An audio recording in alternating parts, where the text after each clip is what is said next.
Assalamualaikum warahmatullahi wabarakatuh. Perkenalkan, nama saya Alfi Ardiansyah dari kelompok 2, ingin menjelaskan tentang fungsi dan kedudukan bahasa Indonesia. Fungsi bahasa Indonesia terbagi menjadi dua, yaitu fungsi bahasa secara khusus dan fungsi bahasa secara umum.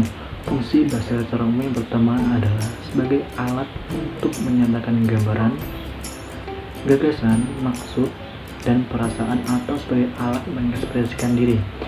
Melalui bahasa kita dapat menyatakan isi yang tersirat dalam hati kita maupun pikiran kita. Selanjutnya yang kedua adalah bahasa sebagai alat komunikasi. Pada dasarnya fungsi bahasa adalah alat berkomunikasi antara sesama manusia maupun masyarakat, baik berupa simbol bunyi maupun simbol tulisan.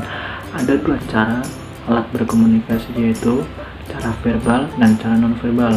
Cara verbal dapat diartikan dengan tulisan maupun lisan, dan yang nonverbal dapat diartikan dengan simbol, kode, ataupun isyarat.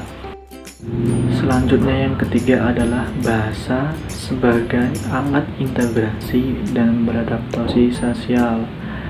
Bahasa Indonesia merupakan bahasa pemersatu bangsa yang maknanya alat integrasi atau pemersatu bangsa. Dan mengapa dikatakan beradaptasi sosial? Karena perlu bersosialisasi kepada orang yang berbeda daerah dengan menggunakan bahasa Indonesia yang baik dan benar. Selanjutnya yang keempat adalah bahasa sebagai alat kontrol sosial. Bahasa dapat dikatakan sebagai alat afektif untuk mengontrol diri kita berkomunikasi antara sesama. Contohnya, polisi yang menegur para pelanggar lalu lintas. Polisi akan menegur dengan bahasa yang baik dan benar agar si pelanggar tidak mengulangi hal yang sama. Nah, itulah gunanya bahasa sebagai alat untuk mengontrol sosial. Selanjutnya adalah fungsi bahasa secara khusus. Fungsi bahasa secara khusus yang pertama adalah mengadakan hubungan dalam kegiatan sehari-hari. Bahasa tidak terlepas dengan kehidupan kita di sehari-harinya. Maka dari itu, ada banyak beragam suku bangsa di Indonesia dengan menggunakan bahasa daerahnya yang berbeda dialek, berbeda bahasa. Maka dari itu, kita sebagai warga negara Indonesia menggunakan bahasa Indonesia untuk berkomunikasi dalam mengadakan hubungan dalam kegiatan sehari-hari kita. Selanjutnya yang kedua adalah fungsi bahasa untuk mewujudkan seni. Pada umumnya, seni sebagai hasil dari adab, adat, dan budaya dengan menggunakan bahasa untuk penyampaian gagasan atau falsafah seni. Contoh dari seni yang menggunakan bahasa adalah syair, pantun, puisi, ataupun lagu.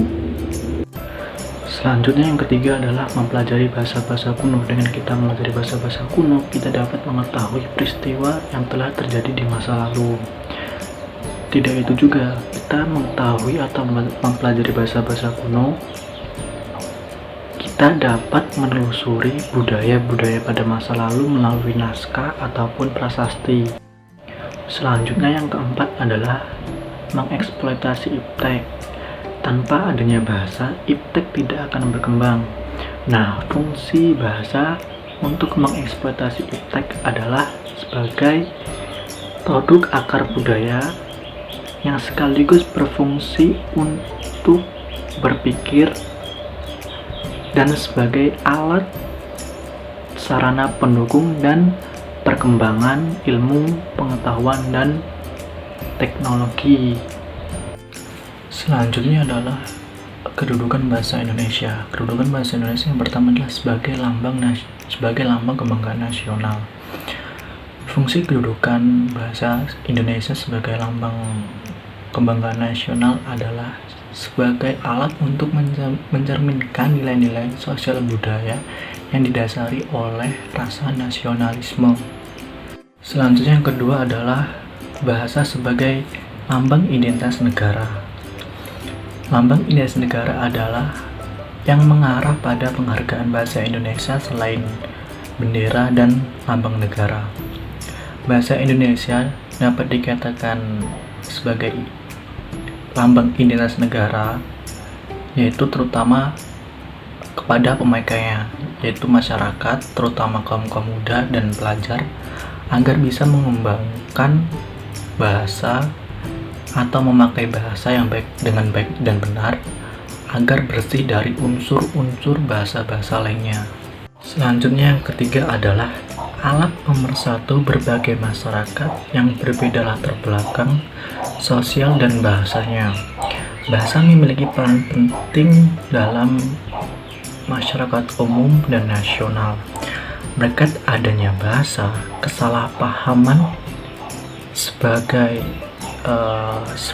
akibat perbedaan latar belakang sosial, latar belakang budaya, maka dengan adanya bahasa, Indonesia tidak perlu dikhawatirkan lagi, karena bahasa Indonesia dapat meminimalisir kesalahpahaman antara individu di daerah satu dan individu di daerah yang lainnya. Selanjutnya yang keempat adalah sebagai alat penghubung antar budaya dan antar daerah.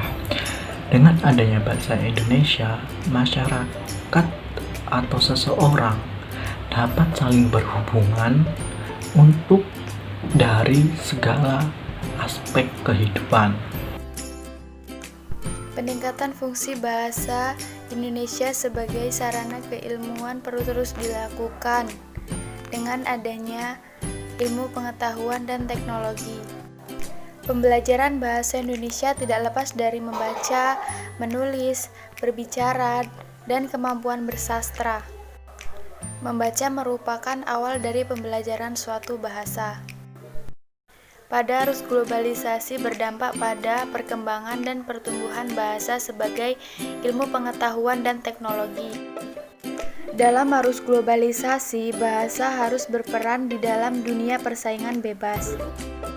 Konsep dan istilah baru di dalam pertumbuhan dan perkembangan ilmu pengetahuan dan teknologi telah memperkaya kekhasan bahasa Indonesia. Dengan demikian, semua produk budaya akan tumbuh dan berkembang sesuai dengan pertumbuhan ilmu pengetahuan dan teknologi, termasuk bahasa Indonesia yang ada di dalamnya. Bahasa Indonesia berperan sebagai prasarana berpikir dan sarana pertumbuhan yang mendukung perkembangan ilmu pengetahuan dan teknologi. Tanpa adanya bahasa, termasuk bahasa Indonesia, ilmu pengetahuan dan teknologi tidak dapat tumbuh dan berkembang. Seperti kita ketahui bahwa ilmu pengetahuan di Indonesia masih ketinggalan jauh dengan negara-negara maju seperti Eropa dan Amerika, yang perkembangan bahasa Inggrisnya sama dengan perkembangan ilmu pengetahuannya. Hal ini karena buku-buku yang dipergunakan untuk memperkenalkan ilmu pengetahuan dan teknologi berbahasa Inggris. Keadaan tersebut tidak sebaik bahasa Indonesia. Bahasa selalu ketinggalan perkembangannya, tak selaju budaya perkembangan bahasanya. Oleh karena itu, walaupun bahasa Indonesia sudah berperan sebagai alat pemersatu, tapi belum berperan sebagai ilmu pengetahuan. Usaha yang harus dilakukan adalah dengan cara harus menerjemahkan semua buku ilmu pengetahuan di dunia ini ke dalam bahasa Indonesia. Dengan adanya informasi ilmiah, pengetahuan yang berarti meningkatkan bahasa Indonesia sebagai bahasa ilmiah. Terima kasih. Assalamualaikum warahmatullahi wabarakatuh. Nama saya Iko Maria dari kelompok 2. Di sini saya akan membahas tentang tantangan bahasa Indonesia di era globalisasi. Di era globalisasi ini ditandai dengan meningkatnya arus komunikasi yang begitu pesat dan menuntut para pengambil kebijakan di bidang bahasa untuk bekerja lebih ekstra untuk menyempurnakan dan meningkatkan dari semua sektor yang bermasalah dalam pembinaan bahasa. Sebagaimana yang dikemukakan oleh Hurston, globalisasi telah menembus batasan-batasan budaya dan komunikasi yang begitu luas. Juga wisatawan yang datang ke berbagai negara. Kabar baiknya, sekarang 52 negara asing telah membuka program Bahasa Indonesia. Walaupun bahasa Indonesia sudah dikenal, tetapi tantangannya pula semakin besar. Seperti tantangannya dikategorikan menjadi dua, yaitu tantangan internal dan tantangan eksternal. Tantangan internal yaitu tantangan yang berdampak negatif kepada bahasa daerah seperti kosakata, pembentukan kata, dan struktur kalimat. Sedangkan tantangan eksternal adalah tantangan yang datang dari luar, seperti bahasa asing yang kosakatanya tidak melalui proses pembentukan kata.